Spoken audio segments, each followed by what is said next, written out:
جب تک یہ فریش نہ ہوتا، اندر سے اس کو سکون نہ ملتا، گھنٹوں گھنٹوں اخبار پڑھتا. لیکن آج وہی مسلمان گھنٹوں گھنٹوں نیوز چینل پر خبریں سنتا ہے اور خبروں میں 90-99% جھوٹ پر مبنی ہوتی. جو انٹرنیشنل میڈیا ہے ایک نمبر کا جھوٹا. اگر کوئی میڈیا رپورٹر ہو تو اسے ہماری بات بری نہ لگے، ایک نمبر کا جھوٹا اور فحاشی اور عریانیت اور گندگی اور بے حیائی اور بے شرمی اور چوری اور چماری اور بدتمیزی اور غلط قسم کی تمام چیزیں عام کرنے کے لیے اس میڈیا کا پورے طور پہ استعمال کیا جاتا ہے. سچائی، امانت داری، دیانت داری، لوگوں کے ساتھ بھائی چارہ، آپس میں سدبھاونا، آپس میں پریم، ایک دوسرے سے محبت، ایک دوسرے کی قدر، ایک دوسرے کا مان سمان، اماں ابا کے حقوق، ماں باپ کی ویلوز، یہ ساری چیزیں اس سے ہٹائی جاتی ہیں. گندگی دکھائی جاتی ہے. گندگی کیوں دکھائی جاتی ہے؟ تاکہ آپ گندے ہو جائیں. ایک بہت بڑے امام نے کہا تھا کہ اگر آپ کو گندگی ختم کرنا ہے سماج سے تو آپ اس گندگی کا ذکر کرنا، ارے بولیے، چھوڑ دیجئے. آپ کو برائی مٹانا ہے، برائی کا تذکرہ نہ کیجئے. آپ برائی کا تذکرہ کر کے قوم کو یہ بتاتے ہیں کہ غلط کام کرنے کا ایک یہ بھی وہ ہے. میں اس کی ڈیٹیل میں نہیں جانا چاہتا ہوں.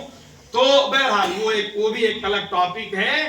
تو میں یہ کہہ رہا تھا کہ آج مسلمان جھوٹی خبروں کو سننے کے لیے، سمجھنے کے لیے اس کے پاس گھنٹوں گھنٹوں وقت ہے، گھنٹوں گھنٹوں ٹائم ہے. لیکن اللہ کی کتاب جو ہماری ہدایت کے لیے آئی، ہمیں راستہ دکھانے کے لیے آئی، ہمیں سکون دینے کے لیے آئی، ہمیں اطمینان دینے کے لیے آئی، ہمیں عزت دینے کے لیے آئی، ہمارا سر افتخار سے بلند کرنے کے لیے آئی، اس کتاب کو پڑھنے کے لیے، اس کتاب کو سمجھنے کے لیے، اس کتاب کے میسیجز اور پیغامات کو ہم سمجھنے کے لیے آج ہمارے پاس وقت نہیں ہے. ہر مسلمان اپنے گریبان میں منہ ڈال کے دیکھ لے کہ اس کے شیڈیول میں، اس کے نظام الاوقات میں قرآن کی انڈرسٹینڈنگ کے لیے اور قرآن کو سمجھنے کے لیے کتنا وقت ہے.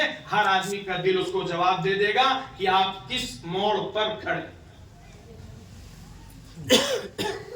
قرآن کی متعدد آیات ہیں جو صحابہ نے سنا ہے اور لرز گئے، کانپ گئے ہیں.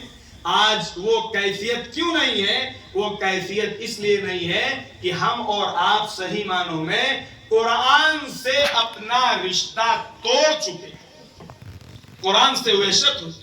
اگر ہمارے دل پاک ہو، ہمارے دل صاف ہو، ہماری غذائیں حلال ہو، ہمارے لقمے حلال ہو، ہماری پرورش حلال مال سے ہو، تو میں قسم کھا کے کہہ سکتا ہوں کہ اس مومن کا دل قرآن پڑھنے سے کبھی بھرے گا نہیں، اس کا پیٹ کبھی قرآن کی تلاوت سے بھرے گا نہیں. قرآن پڑھتا رہے گا، لطف لیتا رہے گا، قرآن پڑھتا رہے گا، انجوائمنٹ کرتا رہے گا، قرآن پڑھتا رہے گا. اللہ سے گویا کہ وہ ہم کلامی کا شرف حاصل کر رہا ہے، یہ اس کو فیل ہوتا رہے گا. لیکن یہ کس کو فیل ہے؟ میں اپنا جانتا ہوں، آپ اپنا اندازہ کر لیجیے. اس لیے سب سے پہلی چیز قرآن سے رشتہ جوڑنے کے لیے قرآن کو صحیح پڑھا جائے، قرآن سیکھا جائے، قرآن سے اپنا تعلق جو عجیب و غریب بات حدیث میں فرمائی گئی، فرمایا گیا جو قرآن کے حلال کو حرام سمجھے یا قرآن کے حلال کو حرام سمجھے یا حرام کو حلال کر لے، یعنی اس کے مطابق اپنی زندگی ڈال دے، وہ قرآن پر ایمان رکھنے والا نہیں. ما آمن، یہ حدیث کے الفاظ ہیں، ما آمن بالقرآن من استحل محارمہ. دیکھیے آپ سماج میں کیا حال ہو گیا کہ آدمی سود عام ہو چکا ہے، سود اور ناجائز چیزیں اور گھٹا کر دینا، چیزوں کو کم ناپنا، کم تولنا، جھوٹ بولنا، بے ایمانی کرنا، یہ ساری وہ چیزیں جن کو قرآن نے صراحت کے ساتھ بیان کی. فرمایا اوفوا الکیل والمیزان ولا تبخسوا الناس اشیاءهم ولا تفسدوا في الارض بعد اصلاحها.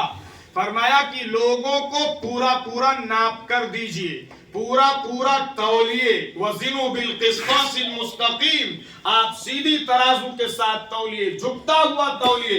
اور آگے فرمایا لوگوں کی چیزیں ان کو گھٹا کر مت دیجئے، اور اگر آپ ایسا کرتے ہیں تو روئے زمین میں فساد پھیلانے والے، اور فساد جو پھیلانے والا ہے وہ اللہ کا محبوب ہو سکتا ہے. فرمایا ان اللہ لا يحب المفسدین، کہ اللہ تعالیٰ فساد برپا کرنے والوں کو پسند نہیں فرماتا. آپ دیکھیے، جائزہ لیجئے.